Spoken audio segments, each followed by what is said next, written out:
Welcome to Padma's kitchen. ఈరోజు రొయ్యల కూర చేస్తున్నాను. రొయ్యలు తీసుకొచ్చారు ఇంటికి. రొయ్యలు ఇంత గలీజ్గా ఉన్నాయా అవన్నేమో తీసాను.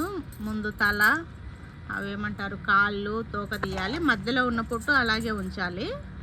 మధ్యలో పొట్టు తీయకూడదు. రొయ్యలకు పొట్టు తీయకుండా ఉంచితే అవి వేయించినప్పుడు ఎర్రగా వస్తాయి. అవి తీసి 2-3 సార్లు ఉప్పు వేసి కడగాలి. బాగా కడిగిన తర్వాత బాండిలో నూనె వేసి ఈ నూనెలో రొయ్యలు వేయాలి. రొయ్యలు వేసి కొంచెం అట్లా వేయిస్తే ఎర్రగా అవుతాయి. ఎర్రగా అయిన తర్వాత కొంచెం లో ఫ్లేమ్లో పెట్టి మామూలుగా మీడియంలో పెట్టి మూత పెట్టేసాను. కొంచెం సేపు అవి బాగా ఉడుకుతాయి. అదే నీళ్ళు కూడా ఊరుతాయి. బాగా నీళ్ళు ఊరినప్పుడు ఆ నీళ్ళన్నీ తీసేసి రొయ్యలు పక్కకు తీసుకోవాలి. ఆ నీళ్ళు వేసుకుంటే నీసు వాసన వస్తుంది కూర. ఆ నీళ్ళు వేయకపోతే బాగా కూరగాయలు మామూలుగా ఎట్లా ఉంటాయి అట్లా తింటారు మంచిగా. లేదంటే నీసు వాసన వస్తుంది. ఆ వాసన రాకుండా ఉండాలంటే నీళ్ళు తీసేయండి. వాసన కావాలంటే నీళ్ళు వేసుకోండి. ఓకే, నేను ఉల్లిగడ్డ పెద్ద ఒక 2 ఉల్లిగడ్డలు కట్ చేస్తాను. చిన్నవి మీడియం సైజువి కట్ చేసి సన్నగా అవి నూనెలో వేసి వేయించాను. కరివేపాకు గుప్పెడు వేసేయండి. గుప్పెడైంది 2 గుప్పెళ్ళు వేయండి. కరివేపాకు నీసు మామూలుగా చేపలు రొయ్యలు అన్నిటిలో కరివేపాకు వేస్తే చాలా బాగుంటుంది.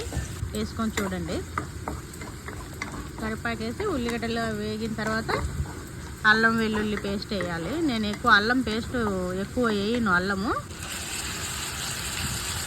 వెల్లుల్లి ఎక్కువ వేస్తాను. అల్లం వెల్లుల్లి పేస్ట్ వేసి అవి వాసన పోయిన తర్వాత టమాటోలు వేయాలి. టమాటోలు వేసి కలబెట్టి కొంచెం మెత్తగా అయిన తర్వాత నీళ్ళు పోసి కాగనివ్వాలి. టమాటో మెత్తగా అవ్వాలి. ముక్క అది హైబ్రిడ్ టమాటోలు కదా ఇప్పుడు వచ్చేది. మెత్తగా అయితేనే బాగుంటాయి.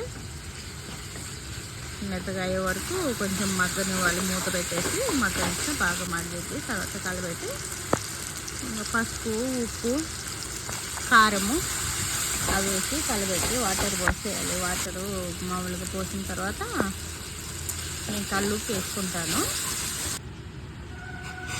వేడి నీళ్ళు పోసాను నేను. వేడి నీళ్ళు పోస్తే బాగుంటుంది. ఎక్కువ శాతం నేను వేడి నీళ్ళే వాడతాను. అవి మామూలుగా నీళ్ళు వేడి నీళ్ళు అన్నా కాగిన తర్వాత రొయ్యలు వేసి ధనియాల పొడి, లాస్ట్లో మిరియాల పొడి దాన్ని చేశాను నేను.